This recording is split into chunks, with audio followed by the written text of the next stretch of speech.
Hey, how are you doing today? Well, I want to ask you one question. Um, did you end up becoming something that you always wanted to become?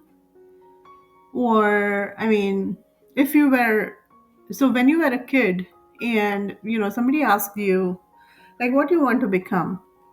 And you might have said you want to be an astronaut, or you wanted to be a doctor, or you wanted to be an engineer, XYZ, right?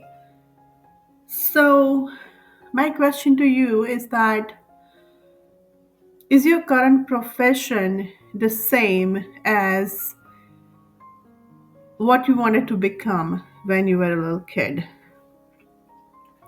Please do let me know in the comment section. But for me, the answer is no,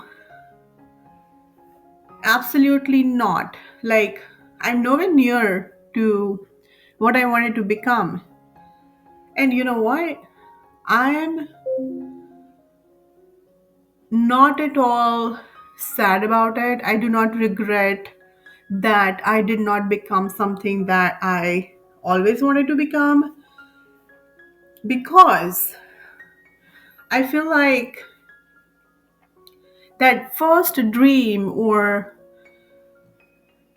you know when I said that, okay, I want to be a doctor, when I was a kid, I feel like I was like very immature at that time, and I was just impressed by how society was looking at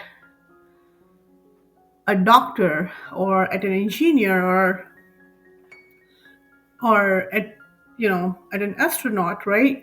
So I was rather impressed by that impression in the society, and I was not really, at that time, I was not really putting myself in that profession and see, how am I going to add value to the society, right?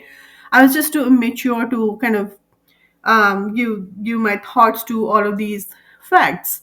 So yeah, I am not anywhere near to what I wanted to become. I'm not really sad about it. In fact, I'm very happy that I did not become an astronaut, because maybe my life would have been different. But let me tell you one thing. When I was little, you know what I did not want to become?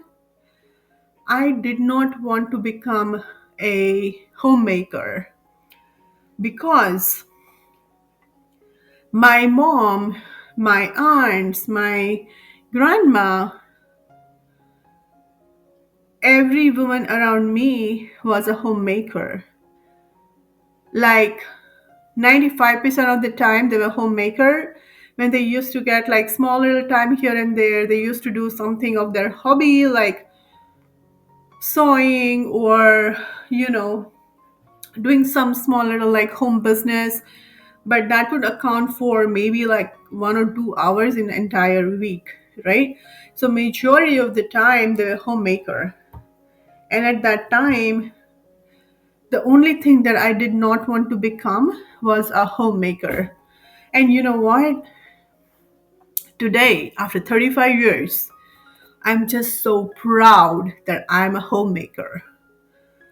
You have no idea how much fulfilled I am when I'm taking care of my home, I'm taking care of my family, and all of that. So I'm just so happy that I'm a homemaker now. And um, you know what? Like, why I did not want to become a homemaker when I was a kid? Because at that time I felt like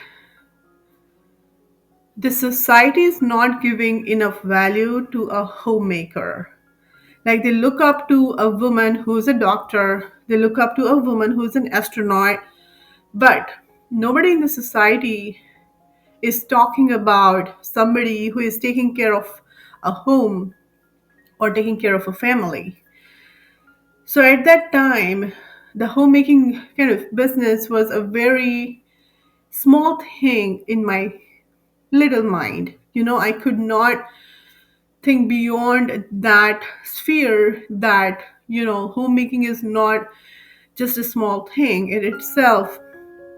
It has a lot of impact in your kids upbringing, your welfare of your family, and how they keep everyone together, bind together, and all of that. So at that time, maybe I was just too little, or my mind wasn't able enough to you know think all of these facts. But I'm so happy that I'm doing homemaking, and I'm incredibly happy to be what I'm doing right now. So that's something I wanted to convey to you all via this message, that if you're a homemaker, you should be very, very proud of yourself. Well, thank you so much, and take care of yourself. See you again.